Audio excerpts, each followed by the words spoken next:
Kansa. Saya Salviana. Saya Corina. Saya Iren.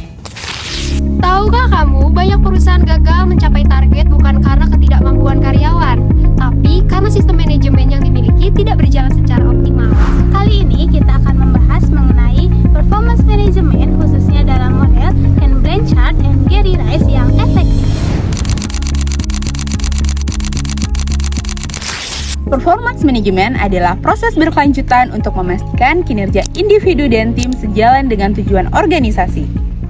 Hal ini bukan sekedar evaluasi tahunan, tetapi siklus yang melibatkan perencanaan, pemantauan, dan pengembangan kinerja secara terus-menerus.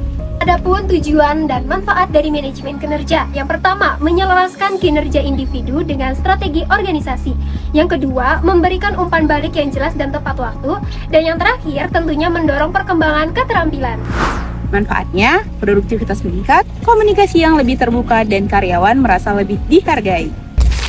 Namun, terkadang sistem lama hanya menilai kinerja selama 1 tahun sekali, sehingga membuat karyawan merasa tidak diarahkan dan kehilangan motivasi. Oleh karena itu, Ken Blanchard dan Gary Rice mengusulkan sebuah model yang lebih manusiawi dan efektif. Model ini berfokus pada kolaborasi, kejelasan tujuan, dan pembelajaran berkelanjutan untuk mencapai sebuah performa yang lebih baik. Adapun ada 3 langkah utama. Yang pertama, performance planning, yaitu di mana atasan dan karyawan harus menetapkan tujuan yang sama, kemudian adanya ekspektasi, dan tentunya harus ada indikator kinerja bersama. Yang kedua, yaitu day-to-day coaching and execution, di mana atasan memberi dukungan, bimbingan, dan umpan balik secara rutin, bukan hanya saat evaluasi saja. Yang ketiga, performance evaluation atau review and learning, yakni evaluasi berdasarkan data nyata dengan fokus pada pencapaian dan pembelajaran. Hal ini mencerminkan bahwa manajemen kinerja adalah proses yang terus berkembang, bukan kegiatan sekali akhir tahun.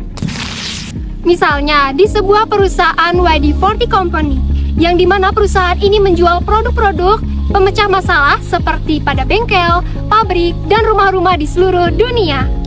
Perusahaan bekerja sama dengan Ken Blanchard menerapkan sistem performa yang dikenal dengan filosofi Don't match my paper, help me get an A. Di mana tim setiap tahun 3-5 tujuan SMART sebagai final exam dengan memberikan coaching harian memastikan pencapaiannya A. Maka setiap kuartal dilakukan pertemuan formal-informal untuk tinjauan tujuan. Hasilnya, tingkat kepuasan karyawan lebih dari 93% dan pertumbuhan pendapatan serta margin yang tinggi di atas 15-20% selama lebih dari 1 dekade. Performance management yang efektif adalah perjalanan, bukan acara tahunan. Dengan model Ken Blanchard and Gary Rice, perusahaan tidak hanya mengelola kinerja, tetapi juga membangun budaya kerja yang positif dan berkelanjutan. Jadi bagaimana nih? Apakah kamu tertarik menggunakan model Ken Blanchard dan Gary Rice dalam perusahaan kamu? Yuk, tulis pendapat kamu di kolom komentar.